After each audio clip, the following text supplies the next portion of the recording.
Hello बच्चों, चलिए प्रश्न पढ़ते हैं। यदि आयु ए और बी के क्रम क्रमशः पी गुणा क्यू और क्यू गुणा आर है तो ए बी का क्रम है। विकल्प नंबर ए पी गुणा आर, बी विकल्प नंबर है आर गुणा पी, विकल्प नंबर सी है क्यू गुणा पी, विकल्प नंबर डी है इनमें से कोई नहीं। मुख्य अवधारणा। तो हमारा जो प्रश्न है वो आयु से संबंधित है।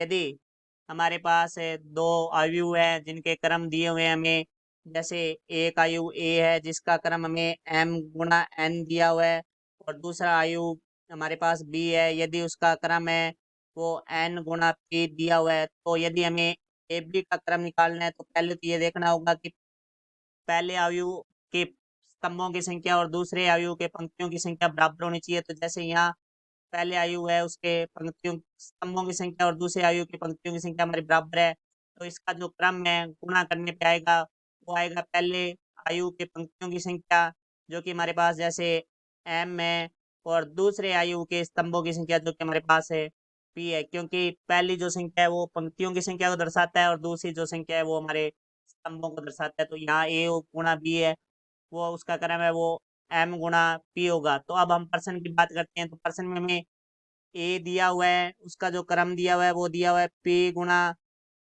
क्यू, और बी है उसका जो हमें क्रम दिया हुआ है वो दिया हुआ है क्यू गुणा आर। तो हमें प्रश्न में पूछा गया है ए बी का क्रम। तो सबसे पहले हम देखेंगे कि इसका गुणा संभव है या नहीं। तो यहाँ जो पहली संख्या है वो पंक्तियों को दर्शाती है और दूसरी है वो स्तंभों को। तो गुणा संभव होने के लिए पहली आयु के स्तंभों की संख्या और दूसरे आयु के पंक्तियों की संख्या बराबर होनी चाहिए। तो यहाँ पहले के स्तंभों की संख्या क्यू है, इसमें भी पंक्तियों की संख्या क्यू है, तो ये बराबर है, तो इसका गुणा संभव है। तो इसका जो क्रम होगा गुणा का ए बी का वो पहले आयु के पंक्तियों की संख्या जो कि पी है गुणा दूसरे के आयु के स्तंभों की संख्या जो कि आर है, तो इसका जो क्रम है वो पी गुणा आर होगा, जो कि हमारा विकल्प नंबर ए है। ये हमारा उत्तर हुआ। आशा करता हूँ समझ आया होगा। धन्यवाद।